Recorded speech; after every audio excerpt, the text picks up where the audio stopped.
So I've got some sad news. I'm leaving my minimalist apartment. When I moved in 4.5 years ago, I couldn't imagine staying here for as long as I have. And now, if it was up to me, I would not move out. But my landlord terminated the lease and I have a gentleman's agreement with him that I will move out if he wants to sell, which I will honor. It's bittersweet though. This apartment has been key to the creation of this channel. If you're new here, my name is Peter, and on this channel we speak about living with intention. Slow living, minimalism, that kind of stuff. And now I'm leaving. This video is a way for me to reflect on the years that I've lived here and also to express my gratitude. So grab a cup of coffee or tea and I'll share how I ended up in this apartment, how I became a minimalist here, and I'll also offer up some reflections on my feelings about leaving, as well as what's next. After having lived in Thailand for years, I decided I wanted to move back to Europe for several reasons. I wanted to be close to my family, it was getting increasingly difficult to renew my visa, and I missed the seasons. And I ended up in this ski town in Bulgaria. I remember watching ski videos in this co-working space in Chiang Mai with its tropical climate. It must have looked so strange. When I first moved here, I had a bit of a culture shock. It was in the middle of winter, everything looked different, I didn't know anybody, it snowed. But I quickly found a furnished rental apartment. It was basic, but I liked it. It was noisy at night though, because it was in the middle of the tourist area. But that location also meant that I was right next to the gondola. I had a season pass and went skiing almost every day at the time. And I figured that once the tourists left, it would be deserted and quiet. Except that's not what happened. After the ski season had ended, stray dogs started to roam the streets. And people also let their dogs out at night in the garden. And these dogs got into these barking fights. Like who can bark the loudest? And not just one night, but every night for weeks. I was exhausted and I decided I had to move. An agent showed me several rental apartments, but I didn't like any of them. And then a friend I had made here told me that the apartment above him had become available and he introduced me to his landlord. So I called that landlord the very same night. Within an hour I was in the apartment, which is this apartment, to check it out, and I immediately fell in love with it and I moved in that very same night. I love that it has a spacious living room and big windows that let in lots of daylight, which is important to me. It had a big balcony, a decent sized kitchen and even a washing machine. And I was desperate for a good night's sleep. I wasn't a minimalist back then. I rented the apartment furnished and it wasn't really my style. A lot of brown, the sofas were old and it looked like it had been designed in the 70s. But I didn't really care. I was looking for a place that was quiet and spacious and, with a great view, and this place ticked all the boxes. And I figured, I won't be staying here that long, at some point I'll be moving on, so it's fine. Except that's not what happened. The place really grew on me and so did the town. I made friends here and I got into a good routine, and after about 2.5 to 3 years, I kind of wanted to make the place my own. So I contacted the landlord and I asked him if I could replace the 2 sofas for one modern one. And he basically told me, you can do whatever you want with the place as long as you don't tear down the walls. So yeah, that's how it started. I got rid of the sofas and I bought a new one. So I got a new sofa. I told that story in one of my first videos, how minimalism changed my life. Seeing the old sofas being carried out of my apartment was exhilarating, like a weight being lifted off my shoulders. Sitting on my new sofa, I decided to really go for a fresh start and also paint the walls. This is what really brought minimalism into my life. I had to store away all the clutter to free up the walls. And when I was done, I was super excited. The apartment felt so light, so fresh. I didn't take anything out of the boxes for weeks. And ultimately, I decided to donate most of it and embrace the minimalist lifestyle.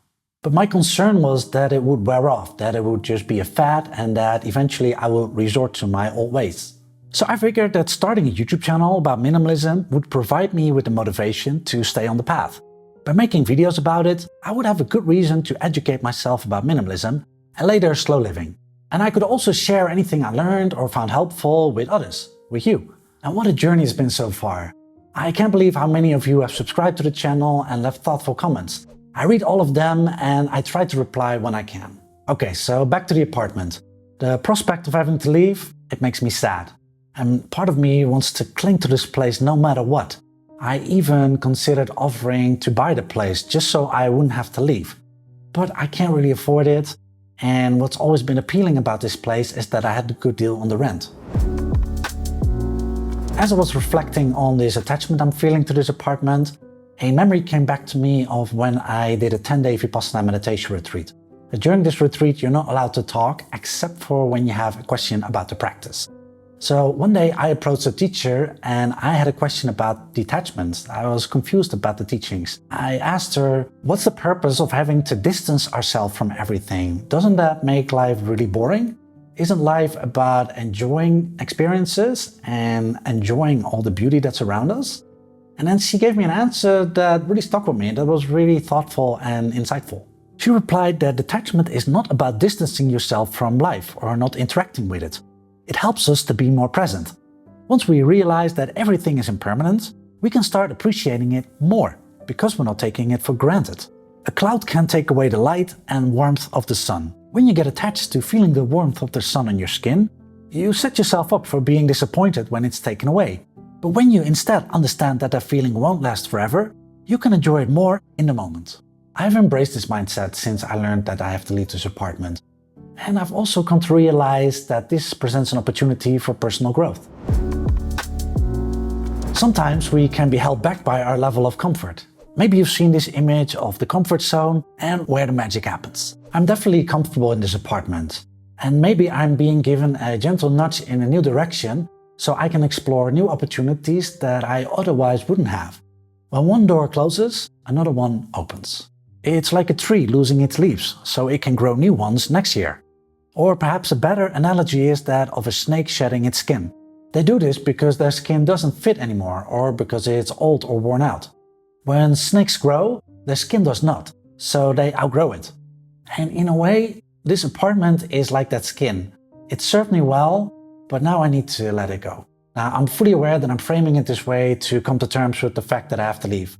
But that's a fact, I can't change that. But what I can do is choose how I react to that.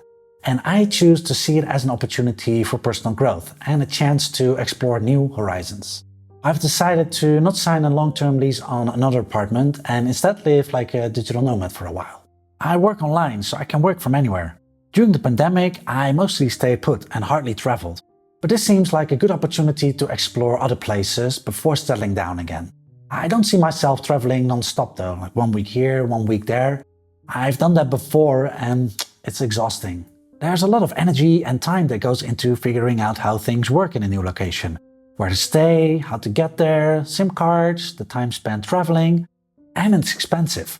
I much prefer slow travel, staying in a single location for 2 to 3 months. I will continue to make these videos. My views on slow living and minimalism haven't changed. And I'm actually quite excited to see how this new adventure may spark new creative insights. There's only so far ahead we can see on our journey, and I'm curious to see where the path leads. So over the last couple of weeks, I had to get rid of 90% of the stuff that I owned. I made a separate video about that, which you can watch right here. And for each item, I had to ask myself, am I going to keep it, sell it, or donate it? And it sparked some really interesting insights about minimalism that you may be interested to hear about. So I hope to see you in the next video. Thanks for watching and take care. Bye.